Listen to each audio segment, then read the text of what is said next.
আবু জাহেল ঘোষণা দিল, খবরদার, হজের মৌসুম, হাজী সাহেবরা গোটা বিশ্ব থেকে আসবে, আমার দলের কর্মীরা, তোরা যেটা করবি সেটা হচ্ছে হাজীদের কাছে যে বলবি মক্কায় নতুন এক পাগল আসছে, নতুন এক জাদুকর আসছে, নাম মুহাম্মদ।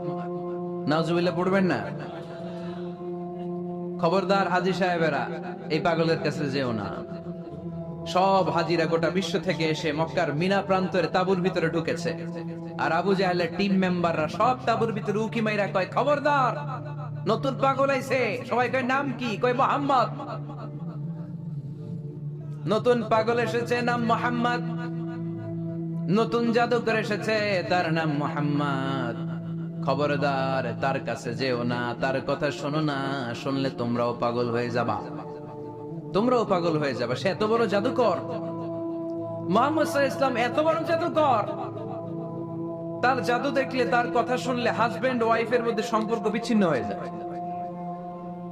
সে এত বড় জাদুকর, তার কথা শুনলে বাবা আর ছেলের সম্পর্ক ছিন্ন হয়ে যায়। সে এত বড় জাদুকর, তার কথা শুনলে বন্ধু বন্ধু আলাদা হয়ে যায়। খবরদার হাজী সাহেবরা, তোমরা হজ করতে এসেছো, করো, জমজমের পানি খাও আর খেজুর নিয়ে যাবা বাড়িতে, কিন্তু মুহাম্মদ সাল্লাল্লাহু আলাইহি ওয়াসাল্লামের কাছে যাওয়া যাবে না।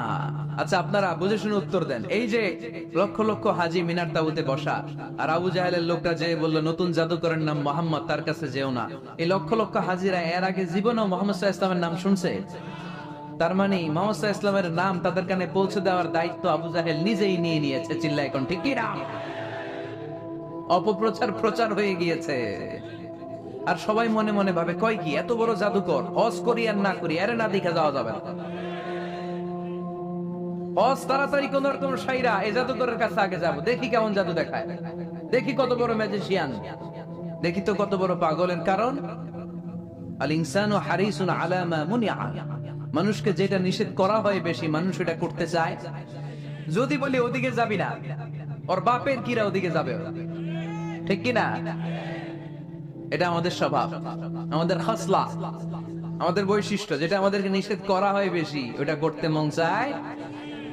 সব হাজিরা মনে মনে ভাবলো, আমরা যাব যাব, তোরা যতই বলিস না কেন, যাব যাব, হজের পরে অবশ্যই যাব। দেখা গেল হজের পরে বিশ্বনবী মুহাম্মদুর রাসূলুল্লাহ সাল্লাল্লাহু আলাইহি ওয়াসাল্লামের বাড়ির সামনে বিশাল বড় গ্যাদারিং শুরু হয়েছে। সবাই লাইন ধরে দেখা করতে গেছে। দেখা করতে যে বিশ্বনবীর চেহারা দেখে প্রথম নজরে সব পাগল। চাঁদের চেয়ে সুন্দর তুমি, নবী আমার কমলিহি ওয়ালা।